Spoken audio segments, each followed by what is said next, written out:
Olá, gente, tudo bem? Estamos de volta aqui com as nossas aulas de história. Dessa vez nós vamos discutir uma civilização super interessante, uma civilização que faz parte do nosso quadro da história chamado de Civilização da Antiguidade Clássica ou a Grécia, certo? Já estudamos Egito, Mesopotâmia, já vimos as características dos fenícios, já vimos quem foram os hebreus e os persas, e agora chegou o momento de nós discutirmos e analisarmos, né, a história dos gregos, tá bom? Então vamos lá, vamos viajar comigo nessa grande odisseia, né, para parafrasear aí o Homero, né, o grande Homero lá da Grécia Antiga. Vamos discutir aqui basicamente o que foi o Império Grego, o que foi, né, essa Grécia. Para começar é necessário entender que a Grécia é uma civilização que surgiu há pelo menos 2.800 anos de Cristo, né? Então ela é bem antiga, tanto quanto a antiguidade que remonta aí o tempo dos mesopotâmicos e também dos egípcios, né? É necessário também nós compreendermos uma coisa. Todas as grandes civilizações do mundo antigo surgiu às margens de um grande rio, mas na Grécia será diferente. Até porque se você for analisar e ver o contexto geográfico da Grécia, você vai ver que é um país, né, com terreno extremamente acidentado, um território acidentado, onde você não desenvolve praticamente o comércio nessa região, e a Grécia vive muito mais do turismo, né, do comércio e também da navegação. Essa é uma característica interessante, né, da Grécia antiga e que até hoje perdura, né? Até hoje perdura, né? Mas no mundo antigo, a Grécia, nós temos aí uma característica, a descentralização política, ou seja, aqui que nós chamamos de cidade-estado. O que é a descentralização política? É quando não há um chefe que comanda, né, de forma geral, todas as cidades serão autônomas, independentes e que, portanto, terá o seu administrador, certo? Então, nós vamos chamar de descentralização política, que nós vamos chamar de cidade-estado. É a característica das cidades independentes, conhecida como polis da Grécia Antiga, tá bom? Bem, no modo de produção, nós vamos colocar aí como modo de produção escravista, né? Como todos nós sabemos, o mundo antigo existia dois modos de produção, ou o modo de produção asiático, né, ou o modo de produção escravista. O modo de produção escravista é quando a força, a mão de obra do desenvolvimento econômico, a maior parte era advinda da mão de obra dos escravos. E os escravos no mundo antigo, ele era feito escravo de duas maneiras, ou por dívida ou por guerra. E na Grécia era muito mais por guerra, e você vai entender ao longo de cada ponto que a gente vai tocando aí a respeito da Grécia Antiga, tá bom? Bem, é necessário você parar para refletir e perguntar por que ele estudar a Grécia Antiga, né? Porque ela deixa para a gente, muitas contribuições importantes, como contribuições nas artes, nas ciências, na filosofia, a formação cultural, educacional, ocidental nossa, ela tem como base a Grécia, né? E sem contar também os Jogos Olímpicos modernos. Quando falo em Olimpíadas, a gente vai lembrar muito da Grécia Antiga. Basta ver que quando tem aquelas bandeiras das nações que vão entrando, né, perfiladas para poder se apresentar nas Olimpíadas, na abertura das Olimpíadas, o primeiro país que está lá à frente das demais nações é a Grécia. Por quê? Porque foi lá onde surgiu as Olimpíadas, ok? Para estudar a Grécia é necessário a gente analisar aí esses seguintes períodos da fase da história da Grécia. Nós vamos ter aí o famoso período pré-homérico, do ano de 2800 a.C. até o ano 1100, né? Que é o surgimento do povoamento da Grécia, né? O surgimento das primeiras cidades, que eram os gêmeos, depois passou a ser fátrias, depois demos e depois surgiu as cidades-estados, né? Nós vamos ter também o período homérico, que é do ano de 1100 até o ano 800, o período que vai ser narrado um pouco da história dos gregos na perspectiva de Homero, né, um grande escritor que viveu o tempo da antiguidade grega, e ele vai escrever 2 livros, o livro A Ilíada e a Odisseia. Nós vamos falar disso daqui a pouco, certo? E o período arcaico do ano 800 ao ano 500 a.C., né, que é a formação das cidades-estados, né? Depois nós vamos ter o período clássico do ano 500 até o ano 336, que é o auge das cidades-estados, ou seja, o auge da polis grega. E, por último, o período helenístico, do ano 336 até o ano 146 anos antes de Cristo.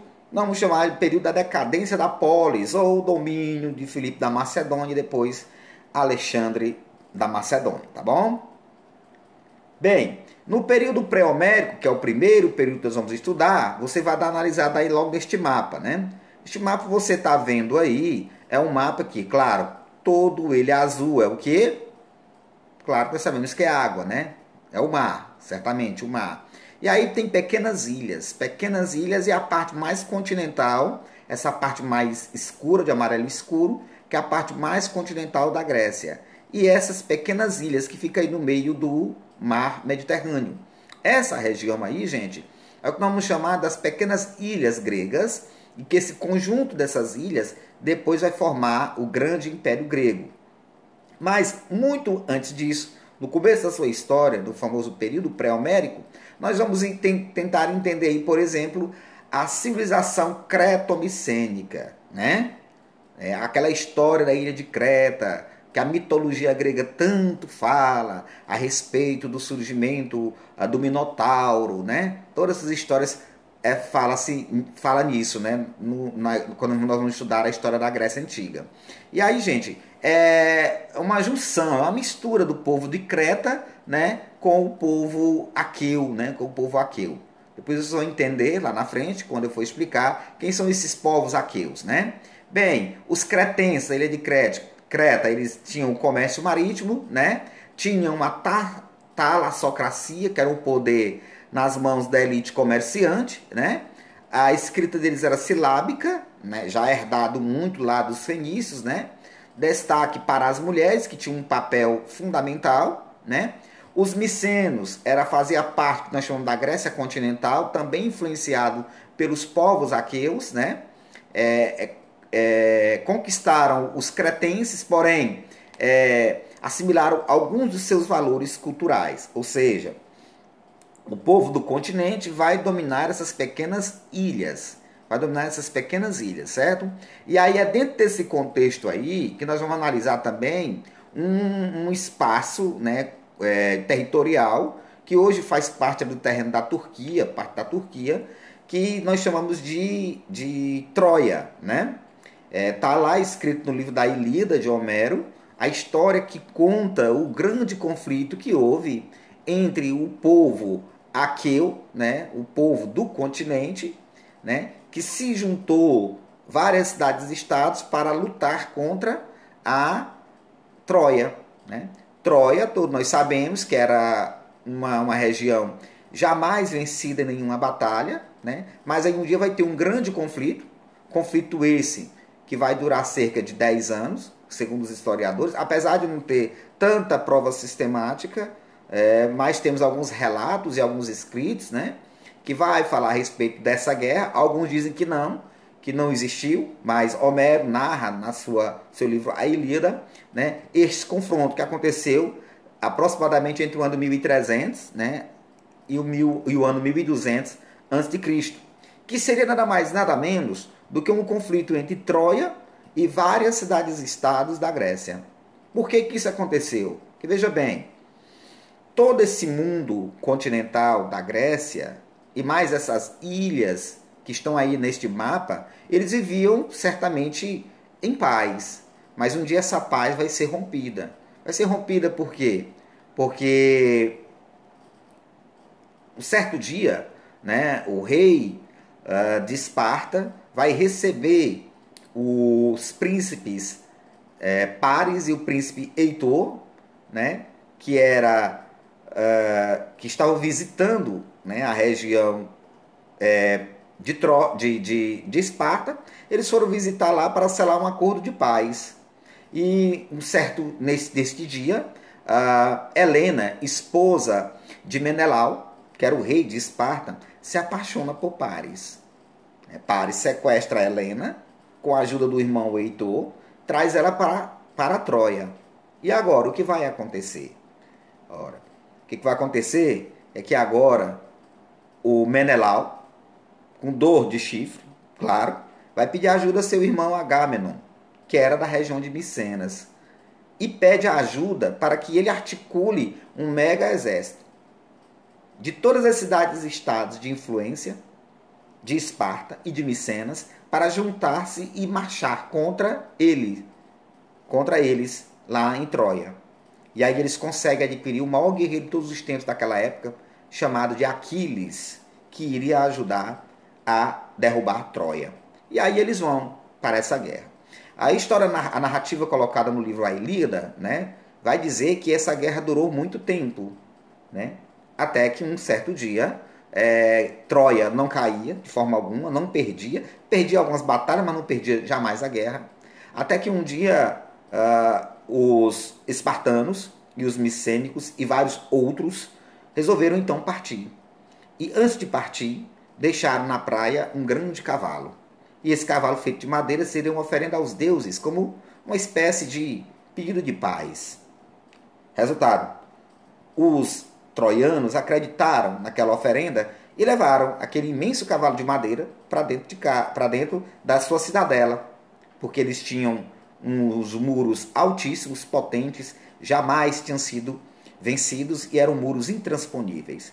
Bem, na calada da noite, desce vários soldados, dentre eles Aquiles, de dentro daquele cavalo, e aí eles conseguem abrir os portões da cidade de Troia, e aí o exército do continente consegue adentrar em Troia e destrói e mata todo mundo. Bem, a história narra que Paris consegue fugir, né? E vários outros também conseguem fugir. E aí alguns deles, desse povo, vai acabar fugindo para a região itálica, onde vão acabar fundando o Império Romano. Isso é o que é colocado, né, depois no livro A Eneida, de Virgílio. Quando eu for falar em Império Romano, eu vou tocar nesse assunto. Bem, a história que diz é essa, é que Troia, né, foi vencida pelo exército de Esparta e de seus aliados, né?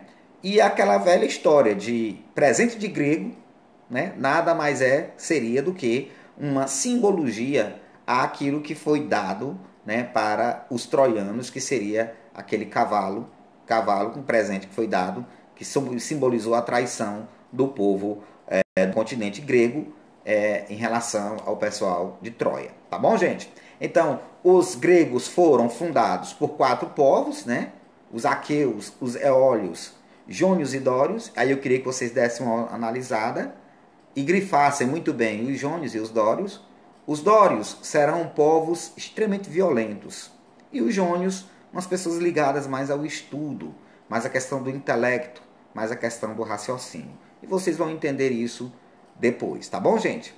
Bem, enfim, neste período aí também vai ser registrado, no período pré-homérico, né, a primeira diáspora, né?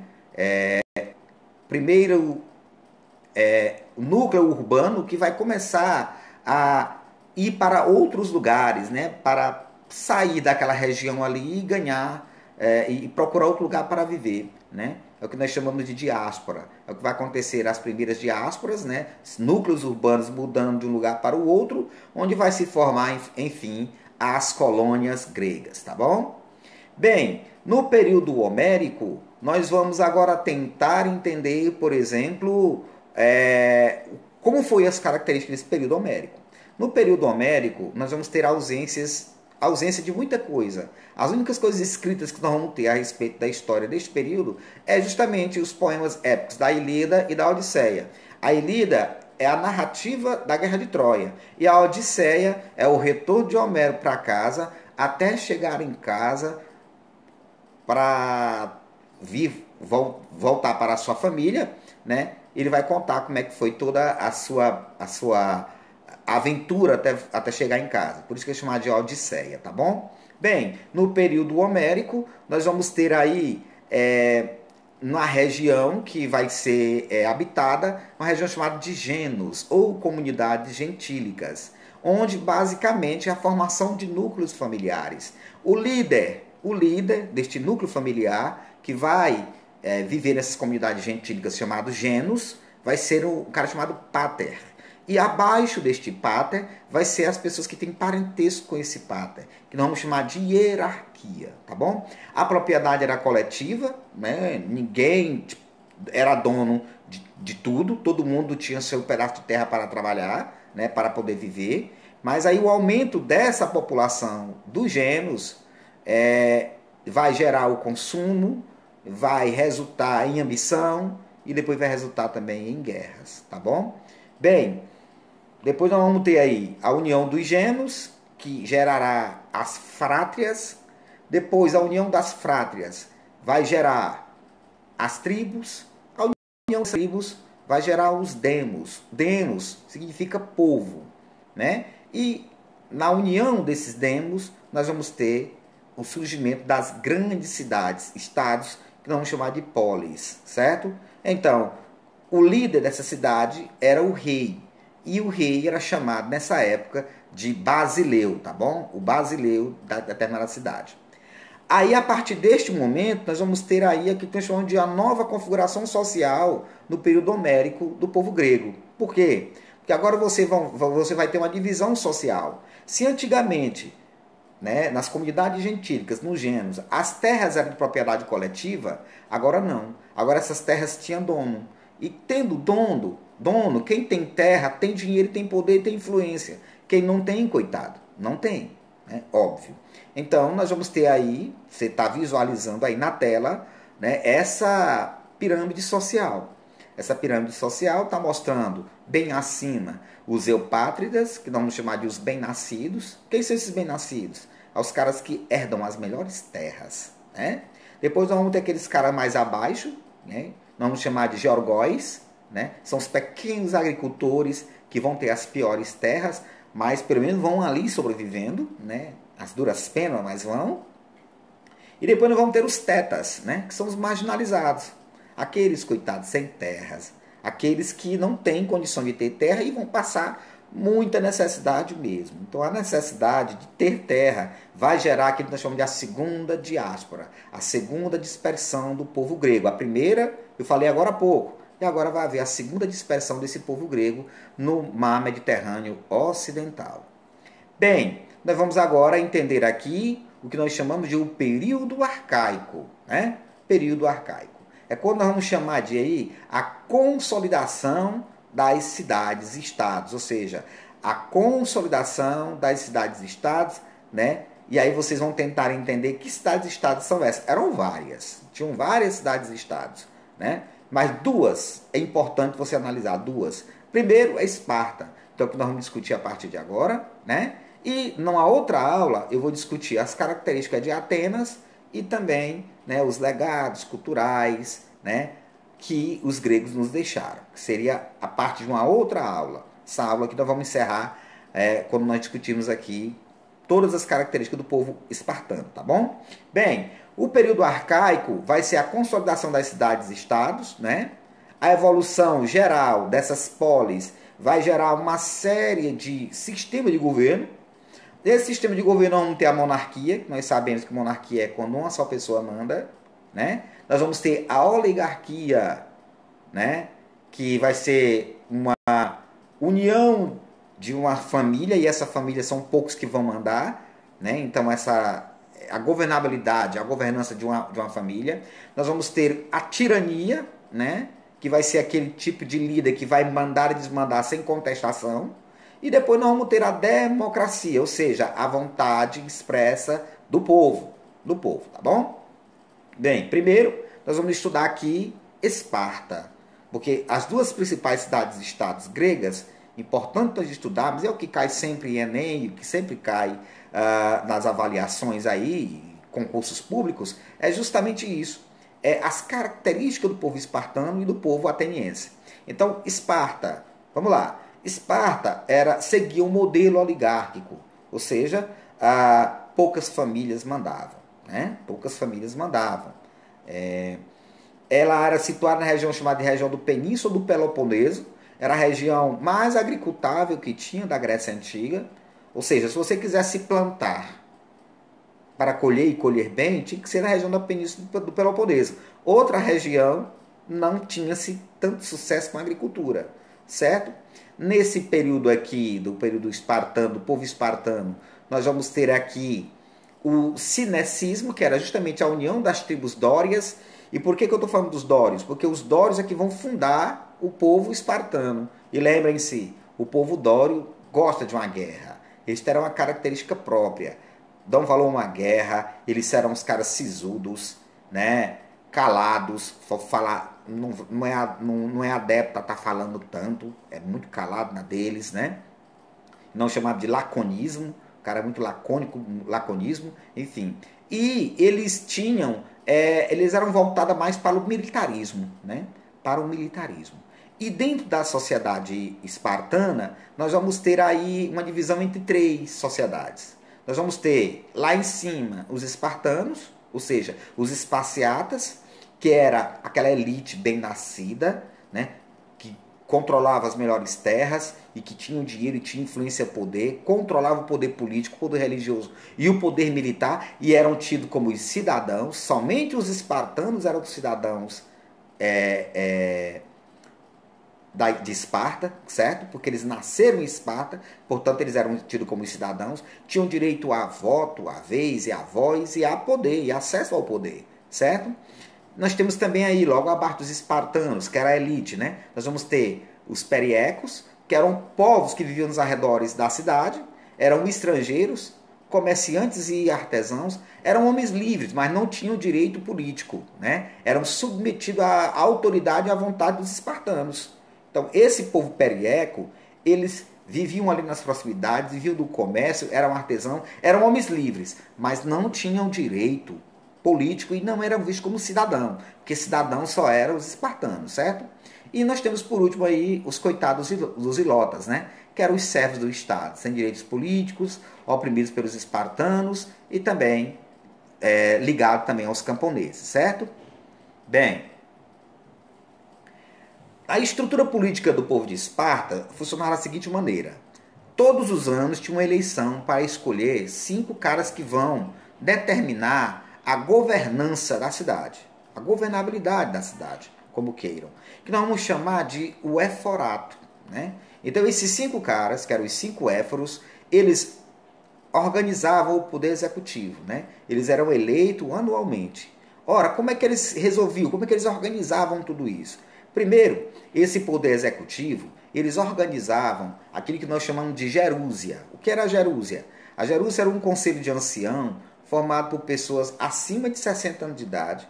Ao todo eram 28 gerontes que eram escolhidos por uma Assembleia do Povo. O povo se reunia em praça pública, né, naquilo que nós chamamos de apela, e homens acima de 30 anos de idade poderiam escolher quem seriam os seus 28 representantes no Poder Legislativo.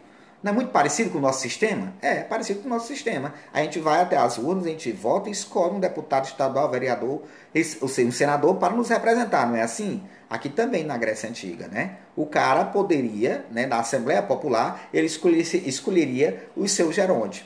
E esse geronte, esse conselho de ancião, por 28 cidadãos bem dotados de saber e de experiência, acima de 60 anos de idade, esses 28 gerontes iriam escolher 2 grandes administradores que ia ficar por um ano, o mandato era de um ano, que nós vamos chamar de diarquia, né? Eles tinham o controle do exército, da religião e o controle administrativo da região, né, de Esparta, certo, gente? Então isso é o que nós chamamos de diarquia. Por quê? Porque diarquia, poder de quem? De 2. Diarquia, 2 que comandavam, tá bom? Nós vamos ter também aí, gente, o exército. O exército vai ser chamado de os hoplitas, né? Os hoplitas, eles eram homens de 18 a 30 anos de idade. Quem poderia fazer parte do exército? Poderia ser qualquer pessoa ligada ao povo, poderia ser um perieco, poderia ser um ilota, poderia ser. E aí ele iria certamente para o exército. Mas claro, que o comandante do exército não era pessoas advindas do povo. O comandante do exército tinha que ser alguém ligado aos esparciatas, certo?